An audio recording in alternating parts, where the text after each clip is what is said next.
Hello everyone, thanks for joining this discussion. Today I have Nitish from Persistent, the thought leader in AI, and we will be spending time on reflecting on some of the changes which have happened in last couple of months and go deeper on how those changes are impacting the SASVA roadmap and thought process. So thanks Nitish for joining. Yeah, thanks. Nitish, let's start a little bit wider. 12 months back, there was no doubt like frontier models were leading all the conversations and everybody was behind it.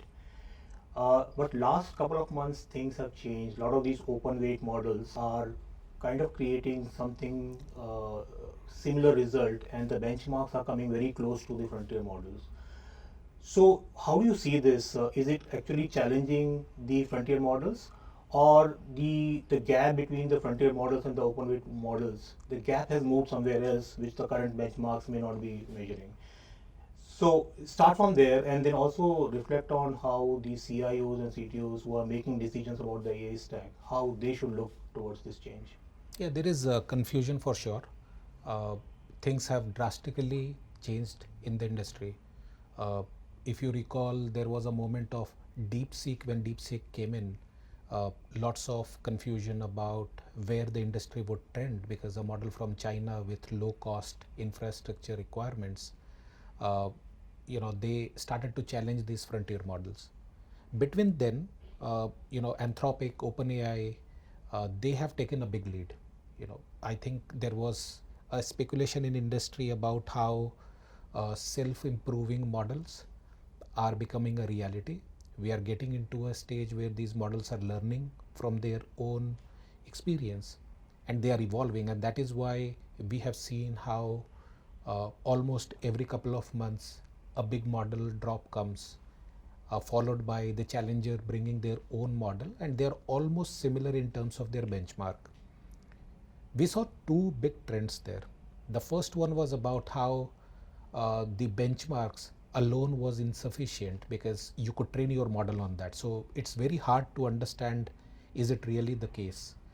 And then cost has become a center stage. And I think in last few months, China has taken a big leap, with things coming with starting with GLM. GLM 5.2 was one of the best coding model that has come. Open weight, you can tweak, you can fine tune. It opened the door for a stream of new models that were coming in. It is for real. I think when we look at Kimi, their new release, it is one of the best model that is out there. They do really good when it comes to certain types of like work. They are not as great as Anthropic's Fable or Opus for some things, but it is all about what use case you are trying to solve when you go there. Another thing that has happened is people have started looking at cost as a big factor. So now if you bring all of it in perspective, I think it is a challenging situation for frontier labs because open weight models have learned the art of training themselves in a much faster loop so they can release a model really fast.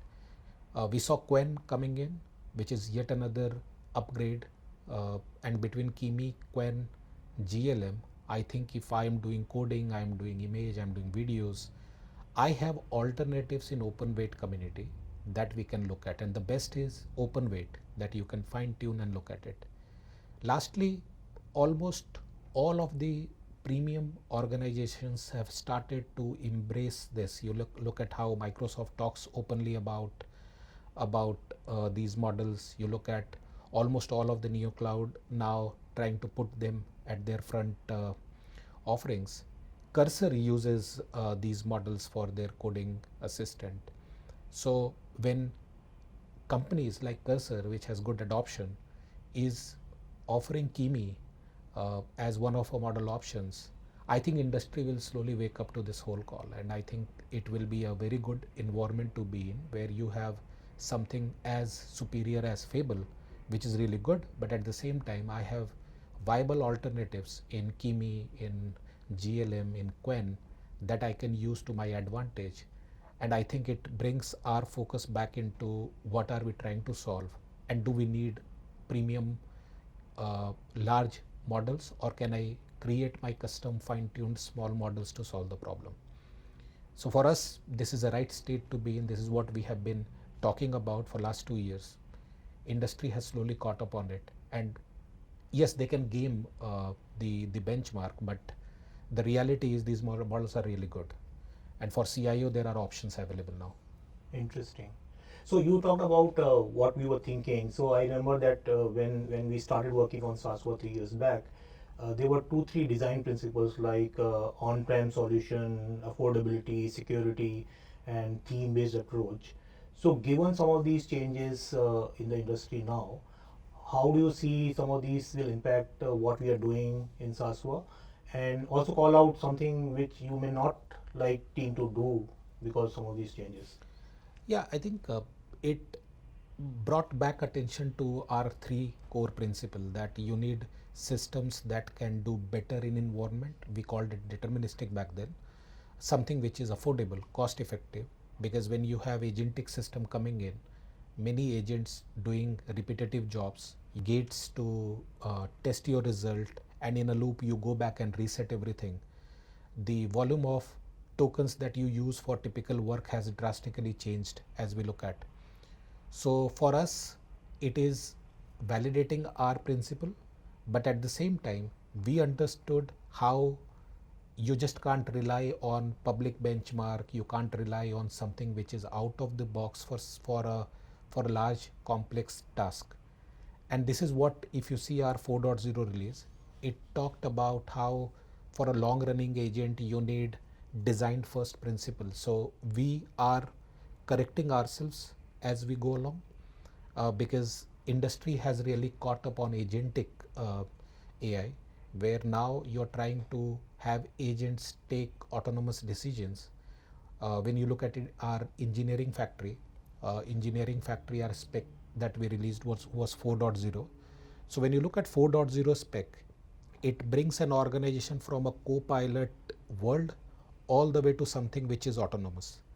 Now, how do you go to an autonomous world where agents are taking decision on their own? You need layers that can make your system more deterministic, reliable. And for us, these are the corrections that we are making to our own original story. But I think we are far more relevant today than what we were 2 years ago, only because these models are viable, they're able to do good job. A fine-tuned Quen or something which is coming out of now even last few releases from Meta is capable of giving you results that we always wanted our frontier models to give with much cheaper cost. So those rebalancing is something that we are working actively right now. Okay, so that's good to know. Now, when we look at a lot of these AI platforms, everybody claims of acceleration, right? The question is that how we are measuring it. So, from the perspective of that, do you use any special or industry norms like SWA bench or other benchmarks, or because SASVA is designed for serving the enterprise use cases, so is there any different approach to the bench? Yeah, I think you look at SWE bench as you know something that industry was using for measuring how your models are performing. For agentic world, we thought you need something more mature. We saw something coming from Databricks, for example. They talk about how enterprise use cases need a different mindset, right? So for us, the challenge was how do you really measure if something that we built or something that industry is building is capable of doing enterprise grade work. If I use something from open source world, and I'll give an example, let's say that I'm using Kafka as my example, and I'm trying to see how models, how harness that people are building, a cursor, Claude, our own platforms, how are they taking up a task in Kafka, making it an enterprise ready platform? Now, obviously these models are learnt on Kafka pull requests, right? So just using a different feature that came in a future release alone is insufficient. You have to create right examples that people have not really trained their models on. So we decided to come up with our own bench. You know, my team will be talking a little more about that. We have our own bench that looks at typical enterprise problems, something which is not about a small capability. You have small, medium, large, complex tasks. A small task would be add a small feature, upgrade my library. A medium task would be you try to move from one technology stack to another. A complex task is trying to create a feature that span across multiple modules. And we are creating a corpus of those examples, and we are measuring how we perform against it, which of our models are doing better, how the other commodity platforms are doing against it, and then we create a baseline. Now what happens is you do a baseline so you can use that baseline in your advantages. For example, if I'm working on a new feature and we have changed foundational things in my product, I want to measure how good or bad it is against my older techniques, right? At the same time, if I do model routing, the whole industry caught up on model routing, that you don't need large models for all type of work. Sometimes you need small models to do something very specific. You need large model for planning. How do you decide that? If you do not have right bench, you cannot take that decision. So the team will talk a little about our benchmark on why we believe this is needed. It is one of its kind. We are inviting vendors to come and use it to come out with their metrics, so we know who is good, who is bad. Not against standard benchmark, they are good, but they can't solve enterprise problems. And this is why this is one of the biggest thing that we have been working on. Very happy to announce that we are now bringing it to the community. We can't release the complete thing as an open source because people will start gaming that system. So it will be incremental. It will be something that you can bring your technology, look at your measurement, and we will continue to evolve that. And let's hear from the team that how they're actually doing this and what is the science behind it.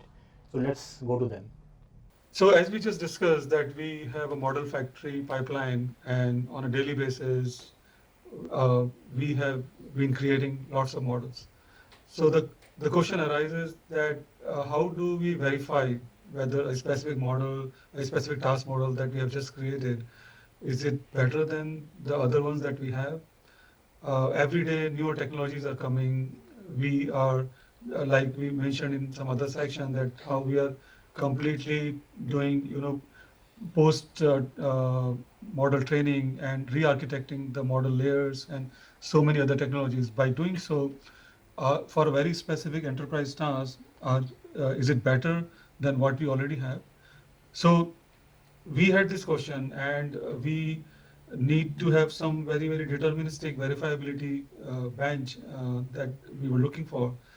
So before creating ourselves, we looked at a lot of the available bench and evals in the community, and we saw a huge gap for enterprise related features. And some of the things that I would like to highlight is the kind of things. For example, you have a complex task in a very, very big code repository. I think this it is probably being addressed in certain benches and evals to some extent. But then the next category is you have a problem, you are dealing with a product, and that is made up of hundreds of code repositories. There are so many modules. One module is part of one code repository, another one is somewhere else. And now you are fixing a defect or adding a feature which has to touch multiple repositories. So it's not only a complex problem, plus on top of it, now you are in a case where you have to touch and change so many different repositories. And this was a gap. We saw that there is no bench and eval that is currently addressing this. And very similarly, there are so many other cases. Another case that comes to my mind is dealing with NFRs, non-functional requirements. So yes, you are fixing a defect, adding a feature, you can write some test cases, you can see whatever performance and scalability you had before you added that code, whether that is still intact, and is your new functionality working well. You can do all of that. But can you actually make sure that your non-functional requirements are still met, or whatever is required is still being done? Is it still scalable, performant in the same way? If 20 users per second could do certain tasks earlier, can they still do it? And so on. The throughput, scalability, basically any non-functional requirement. We saw that there's a big gap in the bench that's available today. And these are the things that are mandatory and most important in an enterprise setting. Another example is migration. So you have, just to put it very simply, you have, let's say, two modules. There's a front end and back end, maybe one repository or two repositories. You just want to migrate completely uh, from, maybe backend is written in Java, now you want to move to Python, or of course some frameworks around that. But let's say you're completely changing the technology, complete change. So we don't see in a very, very complex setting, enterprise kind of repositories, there were no such tasks readily available in community.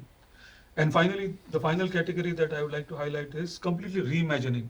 So in this case, there is a product that you have got. It it is already sitting in hundreds of repositories. Various modules are in various repositories. Now you are completely trying to reimagine it. So you're not just changing one framework or one component to a different framework or different technology or different language. Rather, you are completely rewriting it, reimagining it rather. So it's not just rewriting, even you may enhance. So this is the minimal set, whatever exists today. How can you completely reimagine, completely re-architect? So there are so many such gaps that we saw for specifically for the case which are most important in an enterprise setting. And we saw that there is a huge gap, and so that's why we are coming up. We already have so many of these evals and benchmarks already available. And one important point here is that none of these should be created using AI because it defeats the purpose. So that's where this is all being curated manually, uh, one by one, by very, very domain experts, very, very experienced technical architects. So now let's get into some more details about our events and benchmarks. Thanks, Pradeep. I think you touched like very, uh, you know, particular topic there, that these particular benchmarks, the tasks in these benchmarks, they should be human curated. We shouldn't be using other AI models to, just create these tasks. And essentially there are other challenges with that. So one of the most important steps that Pradeep said that in the current benchmarks we had was they were not covering most important enterprise cases which we deal with on a daily basis. So we do the evals on the public available benchmarks as well, but then we wanted to build something on our own which can certainly excel at testing our business use cases for which we are, post-training the models or, making all these enhancements in our pipelines. So the very first step was that, okay, to prepare these benchmarks, we need to create or curate these tasks by hand, covering all the edge cases or scenarios which Pradeep talked about, all the way from modernization to multi-repo, scenarios and all that. So, so to create these tasks, there are, in the existing benchmarks, there is an existing pattern that either the benchmarks are public or they are private. So if we look at the most important benchmarks in the industry right now, SWE-bench or Terminal Bench and all their versions. So what they do is they basically curate certain set of tasks. When the benchmarking started back in 2021, they started with like very minimalist tasks that, okay, hey, refactor this particular method. And then the LLM or the agent has to basically, output a code to refactor that method and then, come up basically with the actual code. But then the most recent benchmarks are more comprehensive.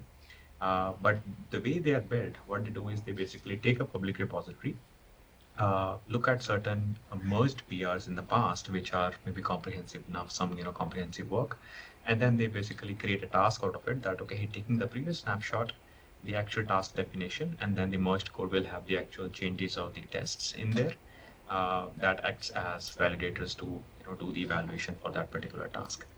So, but the problem with that, so and then what they do is they basically curate these tasks, maybe 60, 70, 100 or thousands in number, and then publish this benchmark, openly on the web, so that any LLM company which are coming up with their own models or post-training their models, they can use that benchmark to test, the performance of their models. But the limitation of this approach is that when anything is on web, eventually it will be scraped by these large, LLM pre-training corpuses. And as soon as a new pre-trained model comes up 6 months later, there is a high chance that some of your benchmark questions are already part of that particular their pre-training data. So in research community is terming this as task contamination, that the tasks which you curated, they are already contaminated and already got into the pre-trained models. So to avoid this, the other set of benchmarks which you see nowadays and more recently in the SaaS industry, people are coming up with their own private benchmarks based on their use cases. So, but the limitation of that is then only the private companies who have created those benchmarks will be able to test them. The tasks will not be published online. So whatever the numbers they test internally and publish, those will be treated at par at face value. But we followed a mixed approach. Our idea was that, okay, we are curating these tasks. We do source those from public repositories. But again, as Pradeep mentioned, there are SMEs or domain experts who take a look at those public repositories, actually, propose certain tasks which are, easy, medium, or hard enough, and then actually handwrite the code or test cases to validate the outcome of those tasks. So we create some of these tasks from public repositories, which we eventually also publish in the open space. And some of the evals or the benchmarks we propose them on our internal code as well, on the internal repos. So those we never make it public. But when we curate these tasks all together for different benchmarks which we develop, we keep the scoring methodology similar, that how those tasks, how the outcomes of LLMs or agents will be evaluated on those tasks. So the scoring methodology behind all these tasks, whether we release the subset of them to public or keep some of them in private, that the scoring methodology remains same. So let's say we come up with some innovation in terms of post-training pipeline or other ways, and we say that, okay, hey, we tested certain things on this benchmark. These are the scores. We can further segregate it down to that, okay, hey, these are the numbers on the public release task, and these are the numbers on the private release task, so that we are avoid the limitations, so that industry experts or other open source community can verify our benchmark scoring on the publicly available repositories for reproducibility. So this is how we are trying to basically curate these tasks from public as well as private code bases, which are more representative of our business problem or our enterprise use cases. And now coming to the actual scoring methodology, how we are scoring it. So most of the benchmarks which are available out there, they rely on deterministic tests. That, okay, hey, you have a task, you have certain tests to validate that whether what's the outcome of that particular task. But this particularly succeeds for some functional requirements, maybe for some non-functional requirements, but we wanted to test both. As well as we didn't want to stop there. We wanted to say that, okay, hey, maybe certain agents or LLMs, whether post-trained or base, they can solve a particular task. They can, write the code and, get the tests executed successfully. But we also want to test other aspects of the generated code, like code quality, whether it is introducing any new security vulnerabilities or stuff like that. So our security methodology is very comprehensive. So Ishan, do you want to dive into that? Yeah. So yeah, I would just like to say that along with task curation, as you described, scoring is also like really important. And historically, in all of the benchmarks, passing of the tests was a really important factor, which all of these benchmarks were doing. But if you look at it, like it doesn't tell us much, because if one agent passes 27 tests out of 50 and the other agent passes 31 out of 50, it might be the case that the lower scoring agent has written a better quality code, or the higher scoring agent, maybe it has some security vulnerabilities in itself, or it is, consuming a lot of more tokens as compared to the lower scoring agent. So that is why in our methodology, we have come up with a composite score, which we call MBCI, which is the full form of which is Migrate Bench Cumulative Index. And it has 7 components. So this score is ranging from 0 to 100. And it has a mixture of deterministic as well as LLM as a judge component, as you told, which is also very important, because along with the passing of the test, we also need to know, like the quality of our migrated code, and also if it is following the best practices or not, if it is, if it has some security vulnerabilities. So just to mention some of those, so some deterministic aspects like correctness, whether it is, buildable or it is passing the existing tests. So regarding the security, so if the migrated code is secure enough, so what we do is we scan the code in a osv.dev database, and then we find out whether our code is secure or not. And then there is cost or speed. Essentially we are tracking the wall clock time of the entire migration. Then we have some LLM as judge checks like planning. So, was there an explicit plan? What was the quality of the plan? Because in order to deal with a task like migration, coming up with a plan is also like really important, as much as the actual quality of the code is. And then coming to code quality, and then reliability. If the agent just did the migration, or it also introduced some tests along with it. And then comes the collaboration, which is another important aspect. So eventually, all of these things we assign a weight to each and every aspect. And then all the benchmarks have really emphasized on the test passing of the test percentage.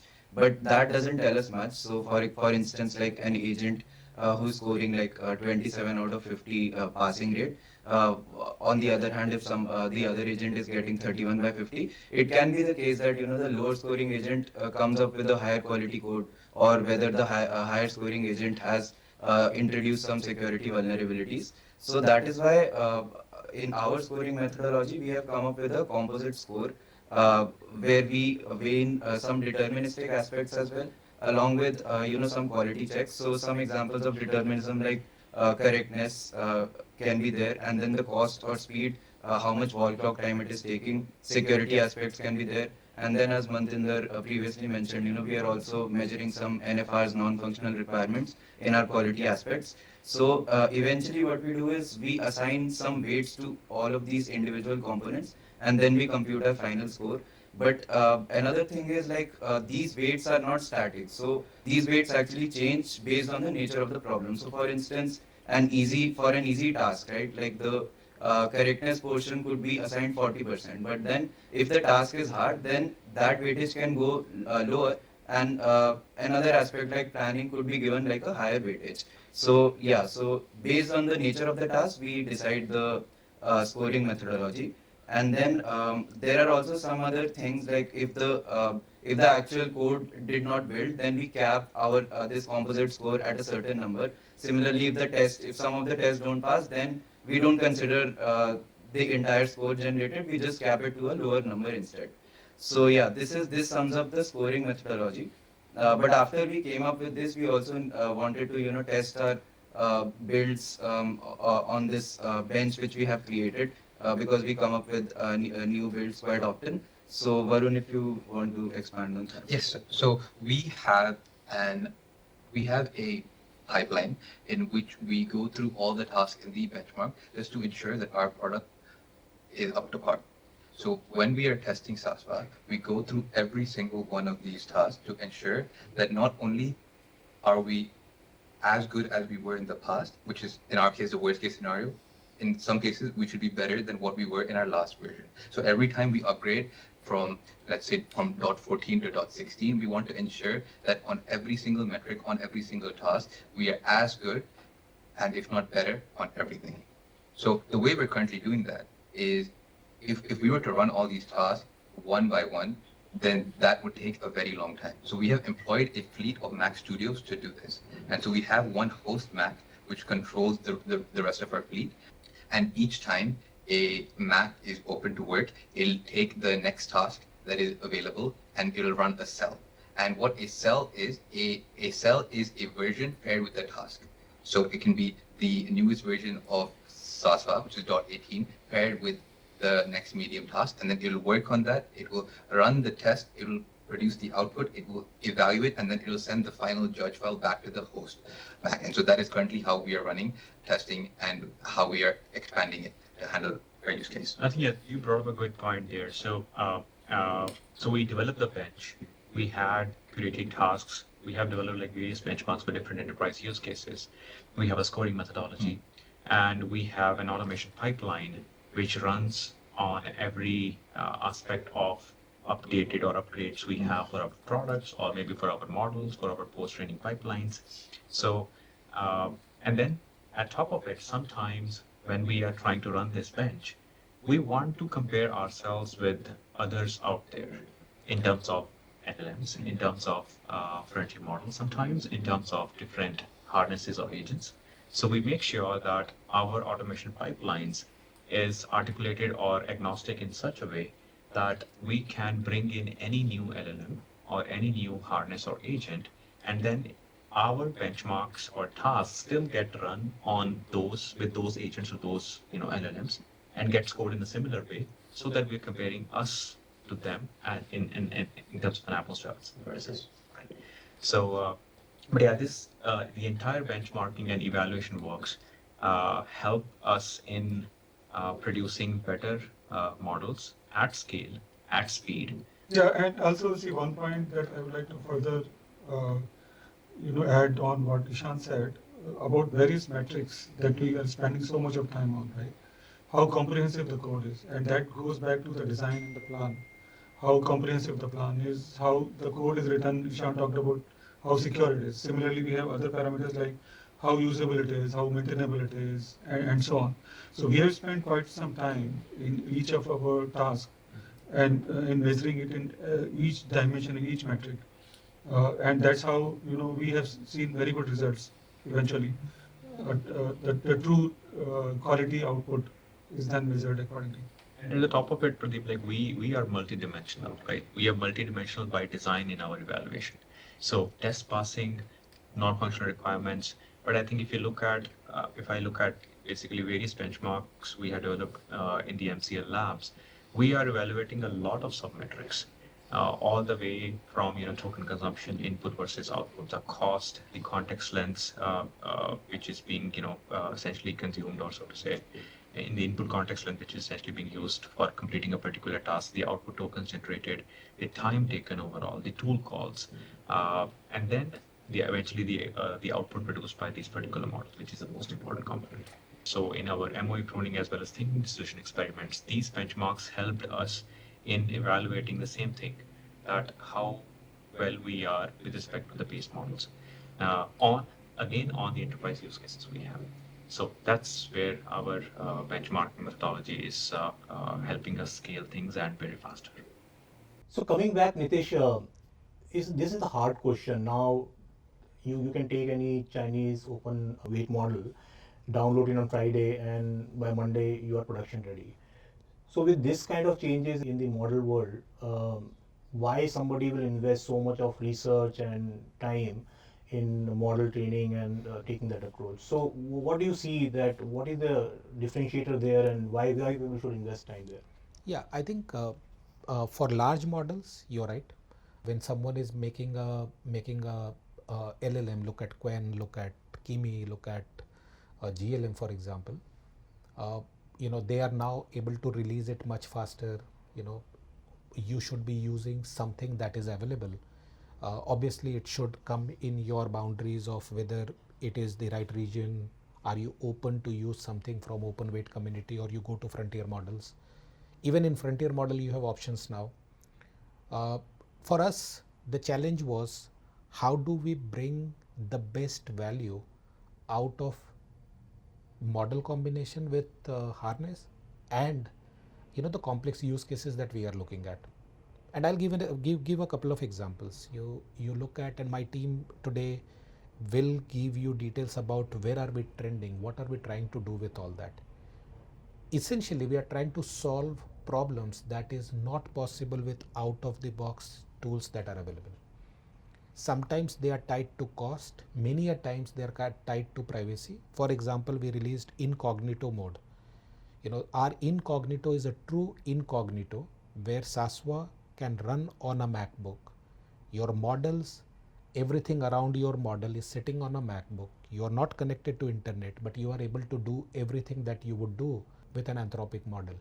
How are you going to achieve that? It's not just about a model that can do better inferencing. It is also about speed. It is about how many tokens per second it is able to sort of process. So there are innovations required at every layer so that the usability becomes better. We have heard people talking about edge, that AI is coming to edge. How do you unlock that with the same experience, that if I am sitting here with just my phone and I have a question, the system is able to answer all that?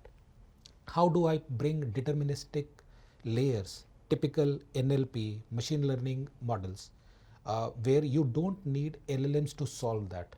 So it is a combination of things that we work around in order to solve a problem which is enterprise driven. So when you look at our team today talking about the type of innovations and the type of research we are doing in that segment, you would see a factor common in almost every initiatives there. It is how do you bring customer experience at center, cost as one of a bigger parameter, and something where privacy is embedded into everything we are doing. So we are not building a system for data center and another system for an edge that we are working on. This is the same system that can work everywhere. Your result quality may deteriorate, and that's why bench is important. So we know what I can do better sitting on a laptop versus where I need large scale GPUs. And that's basically where our investment and research is going in. And this looks like a deep science is involved there, and I'm sure that our audience will be interested in knowing more about this. So let's go back to our SASVA team and hear more about this. So today we are going to discuss details about SASVA MCL lab. If you look at the evaluation that we have come a long way since 2019 when GPT-2 came, it was a 1.5 billion parameter model with just 1000 context size. And it used certain technologies at that time. And since then, it has been 7 years. And now we have models of size of, I think, 2.8 trillion and upwards, a million context length. So of course, there is a complete paradigm shift in technology to support this. And this complete paradigm shift can be categorized, I would say, in three larger high-level groups. The first one is how do we optimize model parameters, memory? And that is largely done by a mixture of experts. Nowadays, all new models use MOE architecture. So this is primarily to take care of feed-forward network, feed-forward layers, which is largely, sometimes 60 to 70% of overall feed-forward layer parameters without compromising quality much. And that helps so much in the overall way we use memory and how do you scale further and further with larger model size and parameters. The second category is optimizing the attention memory. And here, largely, we deal with KV cache, and there has been multiple methods to optimize it since we started in GPT-2, where every head has an attention corresponding KV cache. Now, we have come a long way where we are reusing KV cache across multiple heads. We are compressing it, various other techniques to use lesser and lesser of that KV cache, again, without reducing the quality much, which is still acceptable. And of course, there are certain techniques where rather than looking at the complete cache, can we only look at the window of KV cache, and still it works largely in a similar way. And the third category is about how do we optimize attention compute. And largely, if you recall, traditionally, since the attention is all you need paper came out, when we compute attention, it has primarily been quadratic. And that has been a very big problem. So even though you have reduced the KV cache, but ultimately, if we are talking about 1 million context size, we are talking about a compute which is 1 million into 1 million. So of course, it's not going to fly. And this third category is to optimize that. And the kind of techniques we use here is that how can we go more and more from this quadratic into linear and use more and more techniques, various types of techniques, including certain layers which are linear, inspired by, SSM and MEMA kind of technologies. And nowadays we see that we have a hybrid model where certain attention layers are the way they are supposed to be, fully quadratic, full attention, and certain are linear. Again, if you see in these three categories, the complete and overall aim is how do we reduce the overall size and without compromising the quality, because that is the only way you can scale further and you can become bigger so that the quality is still higher. You can use larger context size, which are all the requirements for any enterprise use case. And what we do in our MCL lab is that you research and implement various techniques across all of these layers. So when we have any newer open weight models released, we literally, we do like a post architecture surgery across all these three layers. How can we optimize it further to our advantage, create various specific architecture out of it, which helps us to optimize it much more for our use cases. One concrete example that I will talk about here is, and then we'll discuss in much more detail, is about MOE itself. So let's say the model parameters have been, we have used MOE, and let's say it is using 8% of overall feed-forward network parameters. Can we reduce it further?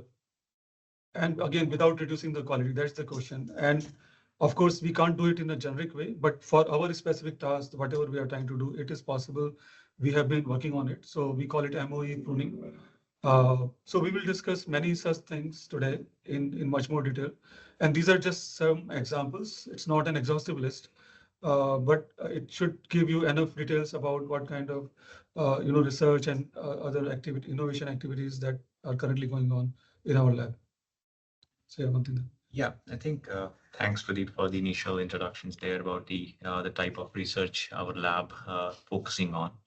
So I will pick up on the MOE pruning part, which you mentioned. So some history to it, as Pradeep talked about. So there has been, before 2016, there used to be standard sentence encoders or one-to-vec models. Then eventually we moved into the attention layers. Then the transformer architecture came through. Bird models came. And since then, the models have been just growing in sizes, now all the way to trillion parameters. But the fundamental problem when we are opting for open source models, which are trillion parameter size right now, the fundamental problem still remains is that if we have to run a trillion size parameter model, it's still gonna cost a lot of compute and hardware underlying infra.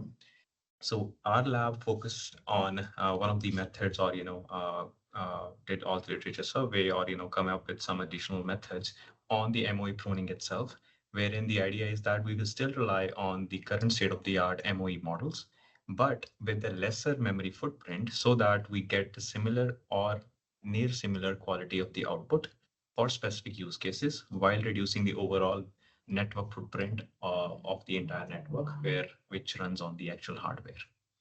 So Shantanu, would you like to do a deep dive on the MOE pruning? Yes, yes, sure. So, see, when we get an open source model, and if I'm using that particular model for code migration, and this is my favorite example, that model also comes with capability of writing an essay or a poem on C++. So if I'm deploying that model technically into production, I'm wasting my resources.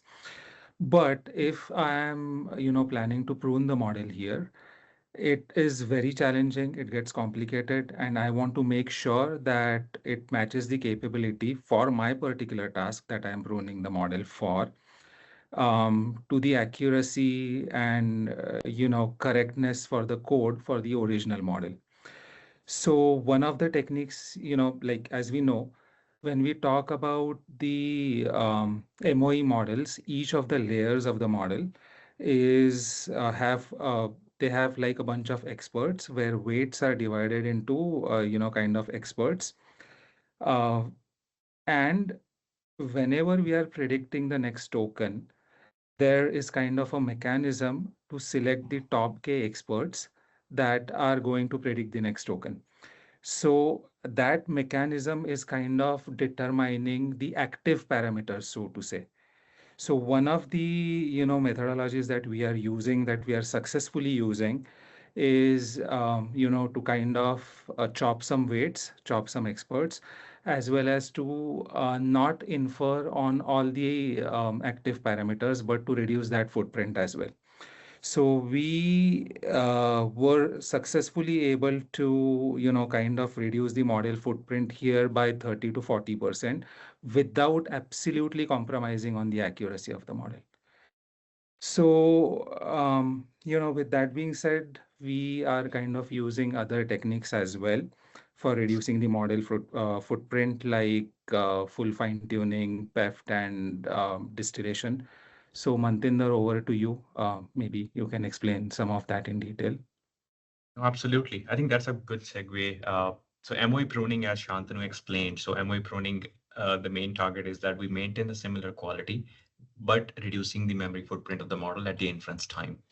So the question which we had in the lab was that, okay, what other methods, of course, everybody is using to do a similar thing, or, we still instill the same capability into a model which has a less memory footprint, but it still gets to do the job which we are supposed to do for a particular business use case. So, and the immediate answer comes to mind is model fine tuning.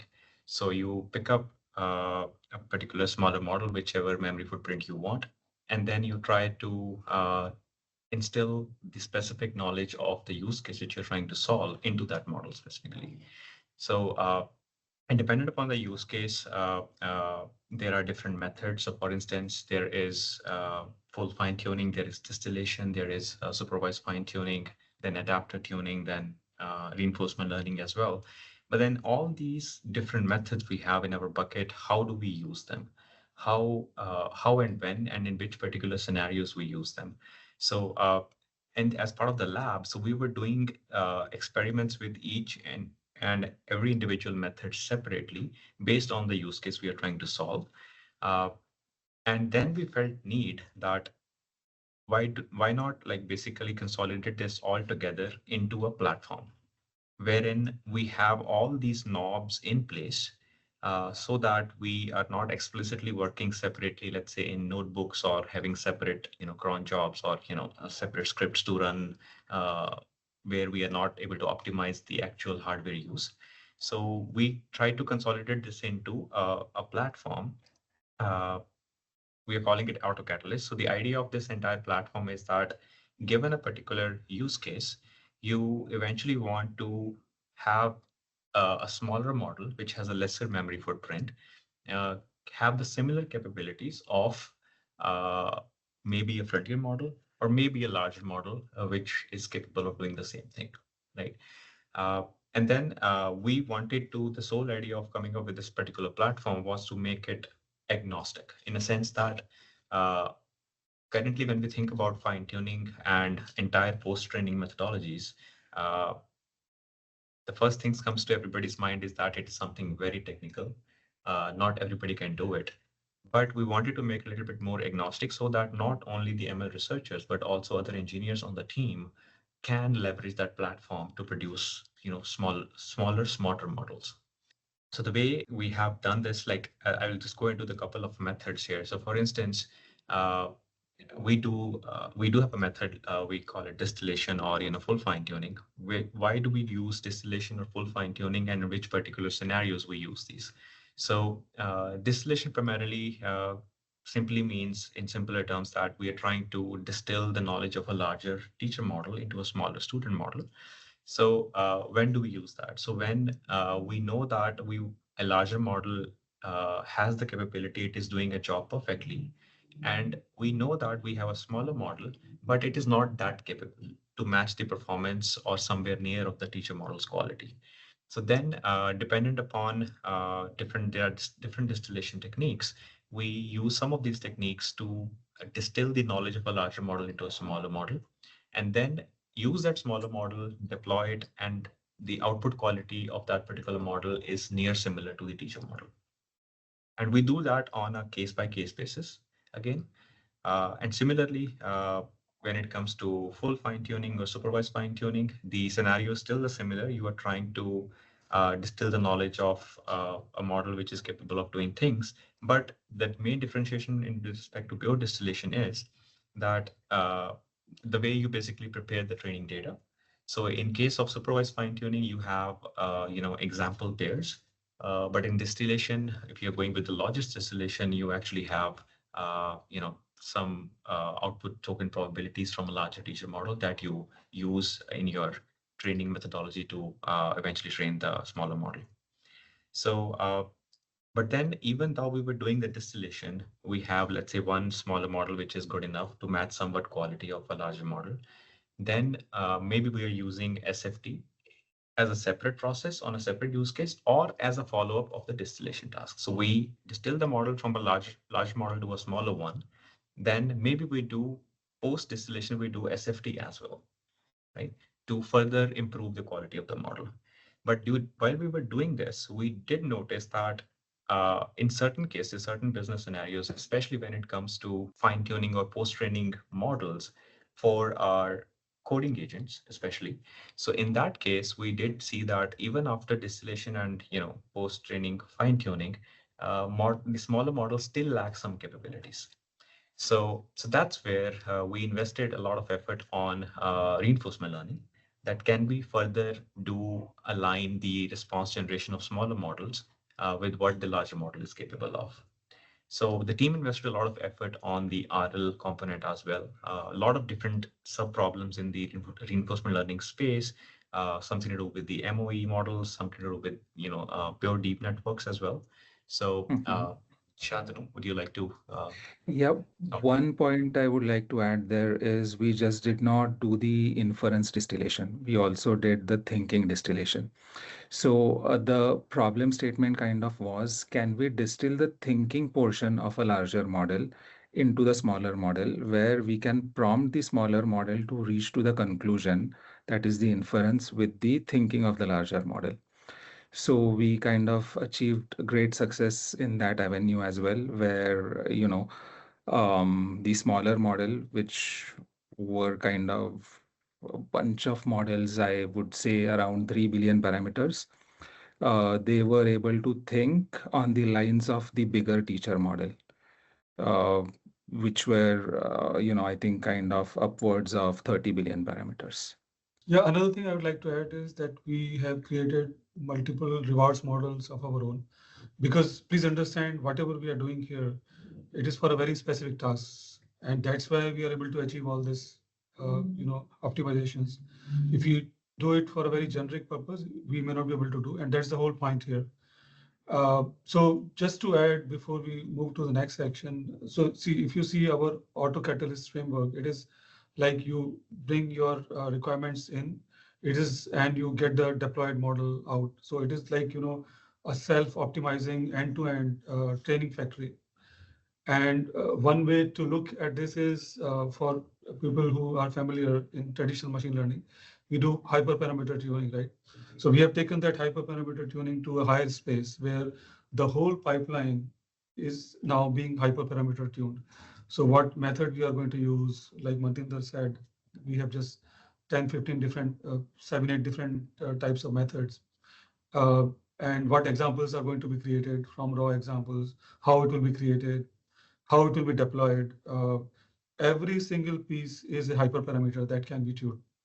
And it works like a factory. We have so many already available task models. And whenever a new model comes up, new method comes up, we can immediately train, compare, and it is like a auto heal, auto correcting framework that we have got. I think the inception of that was to move from the notebook setting where we were doing something like grid search CV from traditional machine learning to a dashboard setting where this process of fine tuning is democratized, and pretty much with a single click we are able to kind of fine tune the model and deploy the model as well. absolutely. I Yeah. think on particularly on that, like the way we have built this entire auto catalyst, like in an auto healing, auto correcting loops, wherein at every individual step, all the way from let's say given a particular task, you wanna get a smaller model which is more smarter. So that's, let's say as an end user, that's your plan, that you already know a particular use case which works with the larger model, which works with the frontier model, right? But now you want that, okay, hey, I know this works, but I want a smaller model to be capable of doing the similar things. So then we have this Auto Catalyst platform. You just specify your use case in plain English language. There will be a set of result and everything. So to Shantanu's point, moving away from actual notebook style coding to a dashboard where you can come in, specify your scenario, and then the entire pipeline which we have various stages, as Pradeep mentioned, that it's all, different hyperparameter, which pipeline automatically curates, corrects, and then run the pipeline, train the model, record the evals, and then compare that, okay, hey, from the previous run, I was here. Did I improve? Did I not improve? And then take the next decisions. So, Ishan, you want to Yeah, add? so I think you guys almost covered everything. I would just like to add that our auto research platform is like it has a bunch of agents. So after every experiment, we feed the agents the entire history of whatever has happened so far, and then it makes an intelligent decision, regarding the next hyperparameter which it should tune, or maybe an unexplored training method like knowledge distillation, as you talked about before. So yeah, so this is how it proceeds doing the experiments, and in the end we come up with a really good fine-tuned model, which is of the same quality as the frontier model for that particular use case.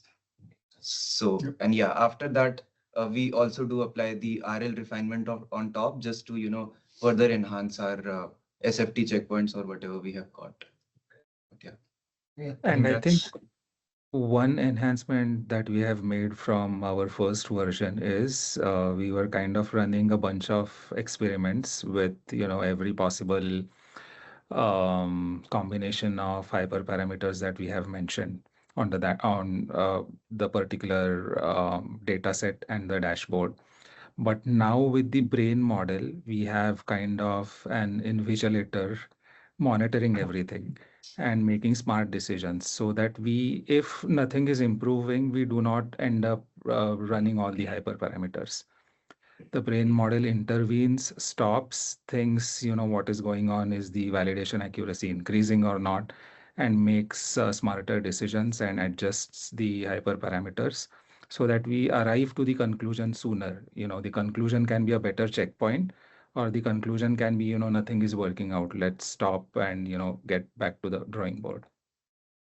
Yeah, a couple of points to add to this framework. One is it's very important to understand that this whole pipeline, the last stop is deployment and its optimization. It is part of the pipeline itself. So that itself is a hyperparameter. How will you quantize, which methods you will use to actual for the best possible inferencing. So that is a very important step. So it all goes hand in hand. So on one side, you have examples, raw examples created uh, in a very optimized manner for the final outcome, and all the way how you are deploying, how are you optimizing the inferencing itself, what underlying framework to use, what parameters to use that. So very important point there. The second point I would like to mention is when we say our task model, we are not just talking about transformers here. Our task model, when we create a task model, in most of the cases, yes, inside the model, we will have some module which will be some representation of an LLM, a small LLM in many cases. But it will also have so many other components. It will have some facts being fine-tuned. It will have inside there in some representation.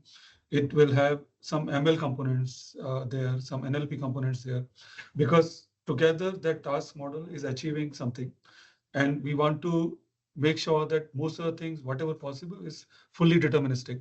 So we are using that generative part of the LLM, which is embedded and fine-tuned only for its generative purpose. So when we say task model, we are talking about the whole package here, not just LLM model itself. And when we say fine-tune, all of these layers, including the LLM layer, is being fine-tuned here. And one last piece for MCL lab, which I would like to mention is that, which sort of I'm repeating here, is that for us, the focus is not transformer. The focus is that we have a problem and we have to solve it in the best possible optimized manner. If it is with transformer, yes, we should. And to what extent? But then we are using SSM, Mamba, linear layers, and we are using a combination of and hybrid technologies in most of the cases to create a very purpose-built solution for a very specific enterprise problem. So there's a very important point.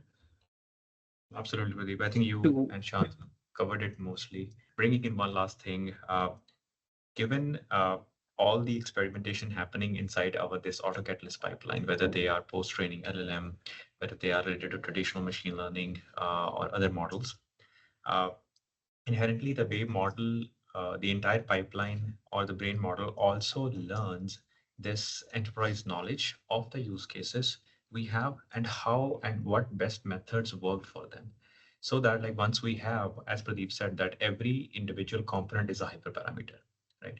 So, but then when you have every individual component as a hyperparameter, like, not only the training methods, but also their hyperparameter. So the search space expands, quite easily.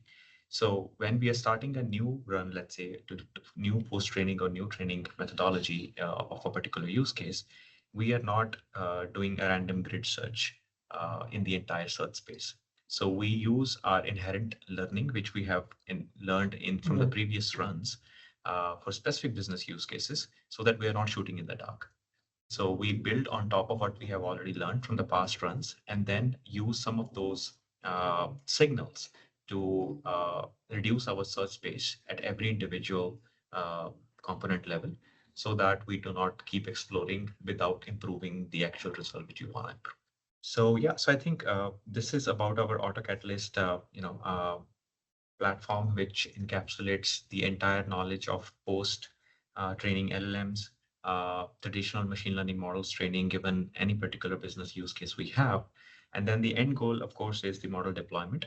So, but then model deployment itself is a big specific area wherein, as an MCL Labs group, we invest a lot of effort in.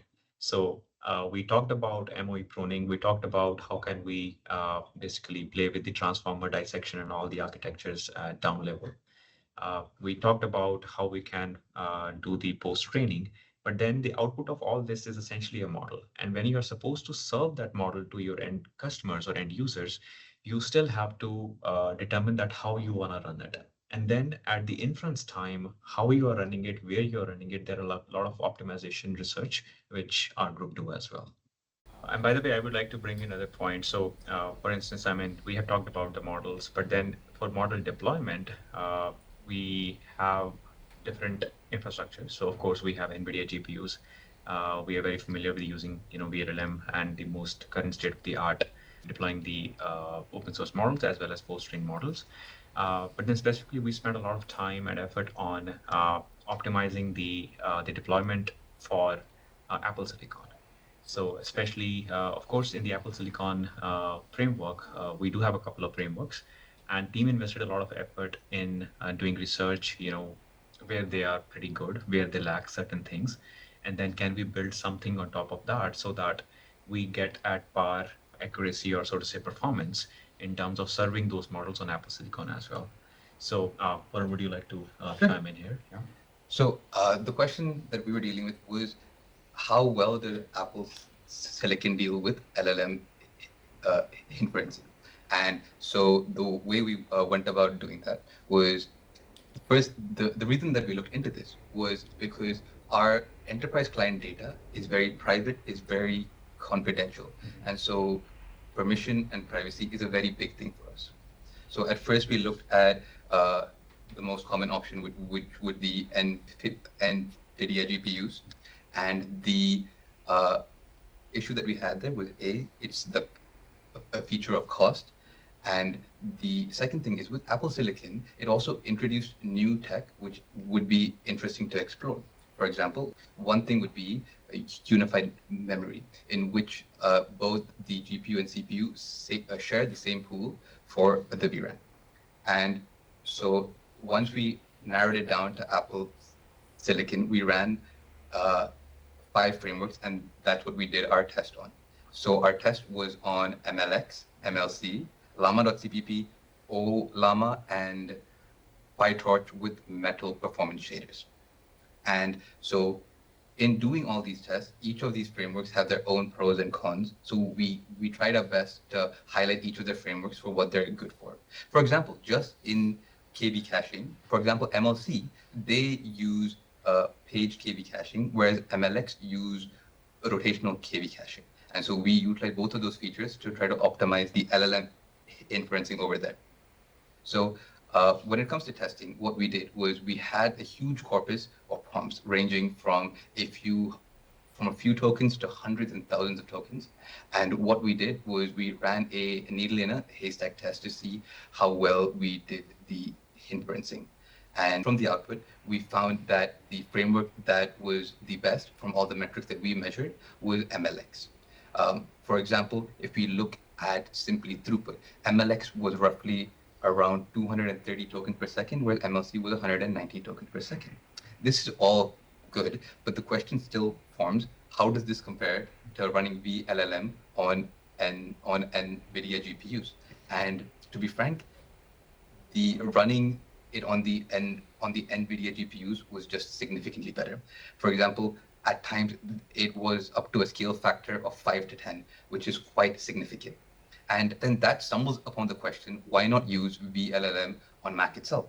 And yes, there is offerings on Mac, but when we were doing the testing, the only feature that was available was to use the CPU, which led to results that weren't the best. And since then, as of late last year or early this year, there has been an introduction of a new repository called VLLM Metal, which now allows us to use the GPU when we deal with LLM inferencing. And so the way it does this is it actually uses MLX in the backend, which is quite funny. There's that. So as you can see, just from the time that we've done the research and post that, this whole landscape of LLM inference is rapidly changing. From, I think we were testing on A100s, now there are H100s, H200s, now even B200s. And MLX, to be honest, is quite young. It's only a few years old. It's the Apple native answer.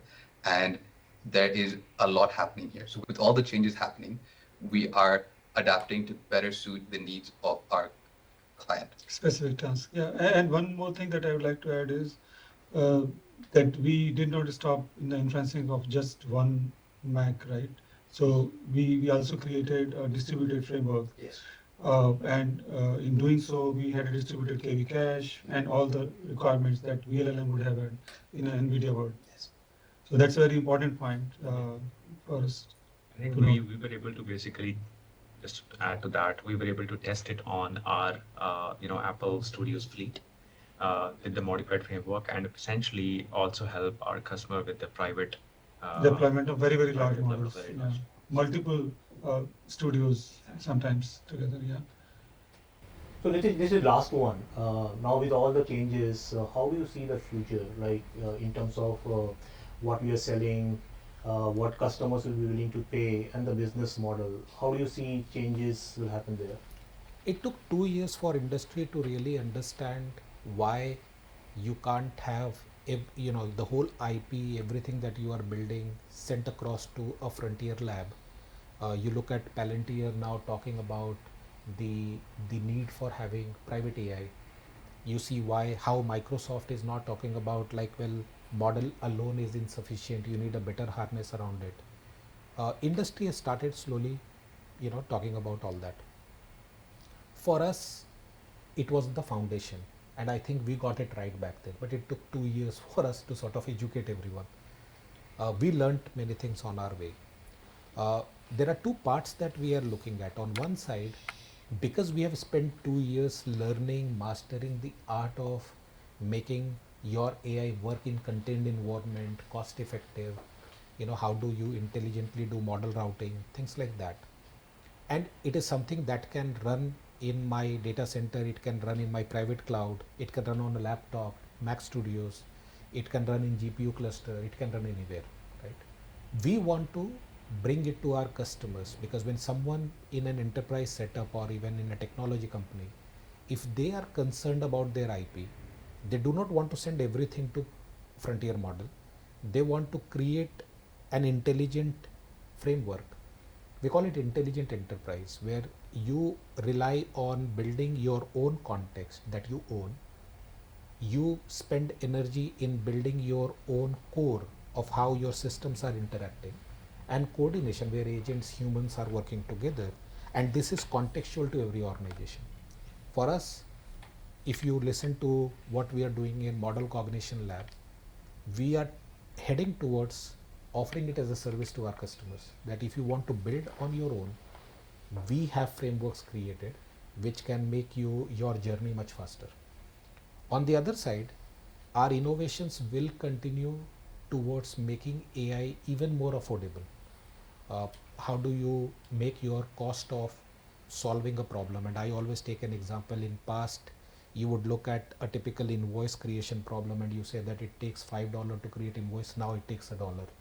So there is a significant measurable savings that come out. How do you bring enterprises following that type of a world where it is measurable? Everything is coming with a baseline. The ways of working changes drastically. So we call it our intelligent enterprise recipe, and we will talk about it, in the coming days. We are talking about how our engineering factory as a specification we come up with. We will be writing more such specifications, and even on the business side. So the intelligent business. How do you create agentic applications, which is a combination of everything? So our GTM will be tied across there, not just on our platform and the services we are offering, also the ways enterprises can build this stack without having to go through the pain of the innovation that we have done over a period of time. So we are trying to commoditize that. We are trying to bring our GTM motion around that. And this will be a service that we will be offering. So great discussion, Nitish, and few takeaways. One is that the determinism in the solution is of paramount importance. So there are a lot of science which is helping us with this. On-prem solution, security continue to be the focus of the enterprise, and a lot of things happening on that front also. Affordability has become a factor. So token cost and what can solve the problem will definitely help. So audience, you may like to pay attention to all these three trends and how different players are actually solving this problem. Any closing comments, Nitish? No, I think we are at the center of our AI innovation journey. Industry is moving very fast. We have to be at the same pace, ensuring that our innovations are around everything that we see in industry, innovations around hardware, software, models, and so on.